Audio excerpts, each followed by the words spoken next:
ভগবান বিষ্ণু দেবতাদের রক্ষায় যুগে যুগে নারায়ণ রূপে অবতীর্ণ হয়েছিলেন।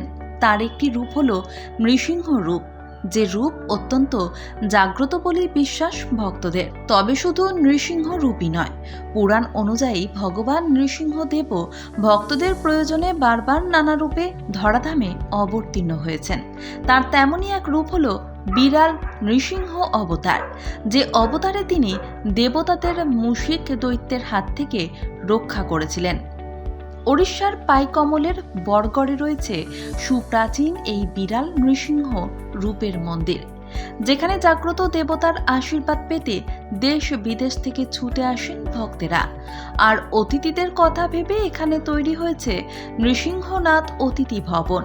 সেখানকার যোগাযোগের ফোন নাম্বার 078947072990। এখানে পৌঁছানোর জন্য রয়েছে পাইকমল থেকে মহারাজা বাস সার্ভিস, যার মোবাইল নাম্বার 07606051188। কথিত আছে, মুশিক দৈত্য দেবতাদের সঙ্গে যুদ্ধে পেরে না উঠলে পর্বতের গর্তে গিয়ে আশ্রয় নিত, আর একা কোনো দেবতাকে পেলে তার উপর হামলা চালাতো। এই পরিস্থিতিতে দেবতাদের আহ্বানে ভগবান নরসিংহ মার্জার কেশরী রূপ নিয়েছিলেন আর মুশিক দৈত্যকে হত্যা করেছিলেন। এই মন্দিরে রয়েছে সেই বিরাল রূপী নরসিংহদেবের বিগ্রহ। মন্দিরের গর্ভগৃহের পিছনে রয়েছে মুশিক দৈত্যের প্রবেশ গৃহ। এখানে নৃসিংহদেবের দুটি বিগ্রহ রয়েছে। প্রাচীন বিগ্রহটি চুরি যাওয়ার পর নতুন বিগ্রহটি বসানো হয়। পরে ভগবান নৃসিংহদেবের প্রাচীন বিগ্রহ তার অলৌকিক ক্ষমতায় চোরের হাত থেকে আবার উদ্ধার করা হয়।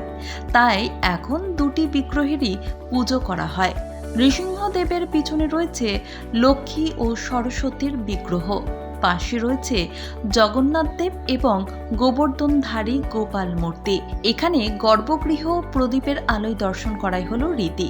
বেরোনোর পথে পাহাড়ের গায়ে খোদিত আছে গণেশ ও দুর্গা দেবীর বিগ্রহ। রামায়ণে যে গন্ধমাদন পর্বত রয়েছে, কথিত আছে এটাই সেই পর্বত। এখান থেকেই বিশল্যকরণী ওষুধের জোরে শক্তিশালের আঘাত কাটিয়ে উঠেছিলেন ভগবান লক্ষ্মণ। কথিত আছে, এখন নৃসিংহদেব এতই জাগ্রত যে তার শরীরে আঘাতের জেরে রক্ত পর্যন্ত বের হয়েছিল। ভগবান বিষ্ণু দেবতাদের রক্ষায় যুগে যুগে নারায়ণ রূপে অবতীর্ণ হয়েছিলেন। তার একটি রূপ হল নৃসিংহ রূপ, যে রূপ অত্যন্ত জাগ্রত বলে বিশ্বাস ভক্তদের। তবে শুধু নৃসিংহ রূপই নয়, পুরাণ অনুযায়ী ভগবান নৃসিংহদেবও ভক্তদের প্রয়োজনে বারবার নানা রূপে ধরাধামে অবতীর্ণ হয়েছেন।